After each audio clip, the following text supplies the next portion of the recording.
Kak Seto, Mbah Seto atau Om Seto ini masuk saja organisasi parodi advokat ya, parodi jadi advokat tapi yang bagian lucu-lucuan gitu. Kenapa?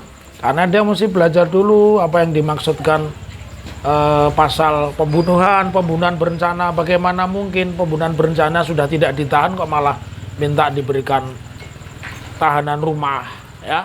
Sebelum menonton tayangan ini, jangan lupa untuk subscribe, like, dan komen, terus share.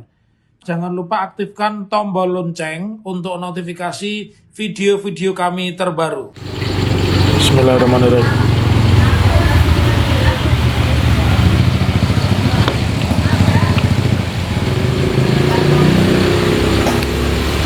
Selamat malam, ketemu kembali di channel yang jernih, cerdas, jujur, dan pemberani. Malam ini kebetulan saya ada di Karimun Jawa. Saya ada di kafe namanya apa tuh? Warawiri. Ya. Kali ini saya bahas tema tentang Ketua KPAI. Apa KPAI? Komite Perlindungan Anak Indonesia. Nah, kita ingin tanggapi Kak Seto, Pak Seto atau Mbah Seto itu ya. Nah, yang pasti namanya Seto aja deh. Walaupun tua karena suka anak-anak Kak Seto. Pertama harus kita luruskan ya. KPAI itu yang dilindungi adalah anak seluruh Indonesia. Artinya bukan hanya anaknya si A, si B, anaknya orang kaya dan seterusnya.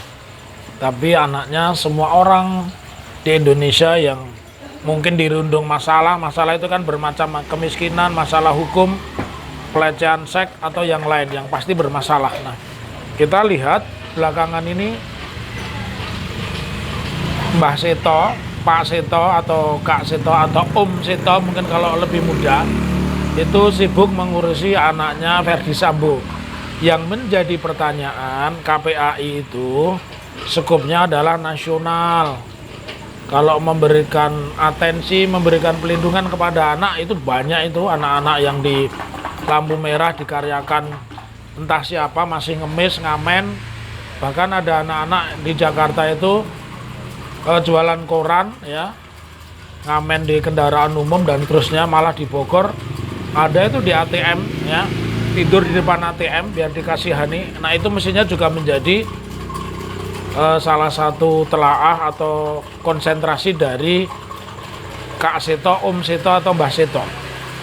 Menjadi satu pertanyaan sebenarnya, Seto Mulyadi ini sedang menjalankan pekerjaan apa ya? Apakah dia sebagai konselor atau ketuanya KPAI ya?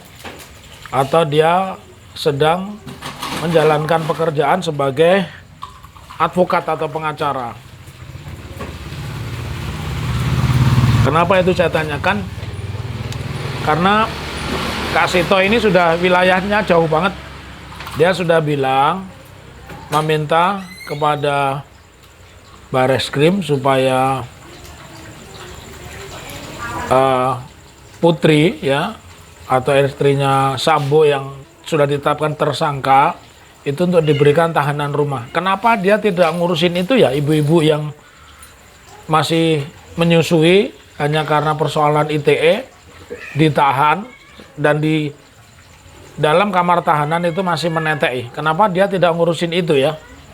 Maka menjadi satu pertanyaan besar. Yang kedua, dia mesti belajar dulu apa yang dimaksudkan dengan perkara 340 ya, itu perkara pembunuhan berencana. 338 itu perkara menghilangkan nyawa orang lain, deskripsinya adalah pembunuhan tapi tidak direncanakan. Kemudian pasal 55 itu orang yang berperan sebagai aktor intelektualis. Dan yang keempat itu pasal 56 itu turut serta. Maka menjadi satu pertanyaan ketika dia hanya mengurusi ya soal apa namanya anaknya Sambo. Dia mesti tanya dulu, masa sih seorang tersangka perkara pembunuhan berencana yang dikenakan penangguhan loh, nggak ditahan loh itu ya. itu tidak ditahan loh. Nah sementara undang-undang ITE yang remeh-temeh ya, ini biar tahu nih Pak Seto atau Mbak Seto ini biar tahu kalau pembunuhan berencana itu ancaman hukumannya paling rendah 20 tahun ya, kurungan seumur hidup, dan yang paling tinggi adalah pidana mati. Maka kalau dia ingin jadi pengacara, mengembangkan bakatnya, mestinya Kak Seto, Mbah Seto atau Om Seto ini masuk saja organisasi parodi advokat ya, parodi jadi advokat tapi yang bagian lucu-lucuan gitu. Kenapa? Karena dia mesti belajar dulu apa yang dimaksudkan pasal pembunuhan berencana. Bagaimana mungkin pembunuhan berencana sudah tidak ditahan kok malah minta diberikan tahanan rumah ya. Jadi sepertinya di dalam perkara Verdi Sambo ini ada orang yang kurang pekerjaan ya, ingin lebih dikenal atau mungkin membonceng di tikungan, yang tiba-tiba menjadi advokat memberikan perlindungan kepada istri Sambo. Saya pikir masih banyak pekerjaan Kak Seto, Om Seto atau Mbah Seto ini ya, untuk mengurusi nasib anak-anak Indonesia. Sebagai ketua KPAI tidak layak lah dia. Sepertinya kok pengacara yang ngurusi orang-orang kaya saja. Mestinya yang diurusin semua. Karena KPA itu anggarannya anggaran APBN dan sifatnya nasional. Jadi nggak layak kalau dia cuma ngurusi anaknya Verdi Sambo. Ya, mungkin sedang bikin proposal barangkali. Jadi itu yang ingin saya sampaikan kepada Anda semua. Bolehlah kalian bersimpati, bolehlah kalian berempati. Tetapi simpati atau empati kalian itu tidak boleh mengabaikan aspek hukum. Tanya dulu deh sebelum ngomong, itu pasalnya apa sih? Orang pun heran dengan keistimewaan istri Sambo karena perkara pembunuhan yang ancamannya hukuman mati tapi tidak dikenakan penahanan. Ini mustahil didapatkan kalau bukan karena sesama polisi. Coba yang melakukan pembunuhan itu bukan istri polisi, bukan istri jenderal, pasti sudah ditahan dan tidak mungkin ada alasan mendapatkan penangguhan. Nah ini kan katanya sakit tapi bisa diperiksa dan ternyata tidak ditahan. Jadi melalui kesempatan ini saya ingin luruskan supaya Mabes Polri jangan melakukan praktek disparitas. Apa itu perbedaan perlakuan? Karena ini orang kuat,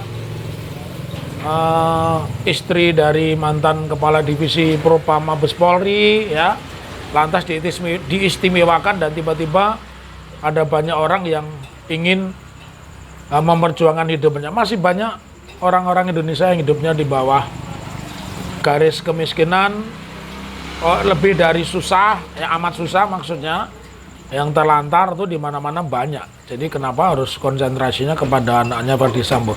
Jadi sekali lagi kalau Kak Seto ingin menjadi advokat, ya, menjadi orang yang memperjuangkan nasib keluarga Verdi Sambo termasuk istri dan anaknya, gabung saja ke organisasi namanya Parodi Advokat. Demikian yang bisa saya sampaikan di tempat yang sangat indah, Karimun Jawa. Mudah-mudahan yang sedikit ini bermanfaat dan orang yang mencari popularitas atau naik kereta tapi tidak beli di stasiun, naiknya dari tikungan, ya sadar gitu. Salam kemerdekaan. Assalamualaikum warahmatullahi wabarakatuh.